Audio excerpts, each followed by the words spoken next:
BRICS രാജ്യങ്ങളുടെ ഐക്യത്തിൽ Trump ഏറ്റവും കൂടുതൽ വിരളി പിടിച്ചത് ഒരു കാര്യത്തിനായിരുന്നു. ഈ രാജ്യങ്ങൾ ഒന്നിക്കുകയും ഈ രാജ്യങ്ങളുടെ വിനിമയത്തിന് ഒരു നാണയം നിലവിൽ വരികയും ചെയ്താൽ പെട്രോൾ ഡോളർ അഥവാ ഡോളറിന്റെ കാര്യം കട്ടപ്പുകയാകുമെന്ന് ട്രംപിന് അറിയാമായിരുന്നു. അത് മറച്ചു വെച്ചില്ല, അദ്ദേഹം തുറന്നു പറയുകയും രാജ്യങ്ങളെ ഭീഷണിപ്പെടുത്തുകയും ചെയ്തു.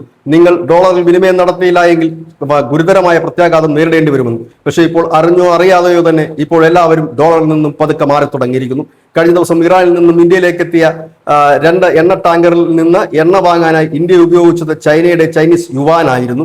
ഈ ചൈനീസ് യുവാൻ ഇന്ത്യ ഉപയോഗിച്ചത് ചൈനയിലുള്ള ICS ബാങ്കിന്റെ ശാഖ വഴിയാണ് ഈ ട്രാൻസാക്ഷൻ നടന്നിരിക്കുന്നത്. ഇപ്പോൾ ഇന്ത്യയിലെ പല വ്യവസായികളും എണ്ണ കമ്പനികളും ഒക്കെ ഇത്തരത്തിൽ എണ്ണ വാങ്ങുന്നു. ഇതിനിടയിലാണ് ഇടുത്തി പോലെ UAE ഒരു പ്രഖ്യാപനം വന്നിരിക്കുന്നത്. UAE പറയുന്നത് ഞങ്ങൾ ഇനി മുതൽ എണ്ണ കച്ചവടത്തിന് ചൈനീസ് യുവാനെയും ആശ്രയിക്കുമെന്നാണ്. നിലവിൽ ഇന്ത്യയെ സംബന്ധിച്ച് പറഞ്ഞു കഴിഞ്ഞാൽ ഇന്ത്യക്ക് UAEയും റഷ്യയും അടക്കം 13 രാജ്യങ്ങളുമായിട്ടാണ് രൂപയിൽ വിനിമയമുള്ളത്. ഇതൊക്കെ കേൾക്കുമ്പോൾ പക്ഷേ ചില പ്രേക്ഷകരെങ്കിലും ചോദിക്കും, മോദി എന്തുകൊണ്ട് നോക്കിയിരിക്കുന്നുവെന്ന്.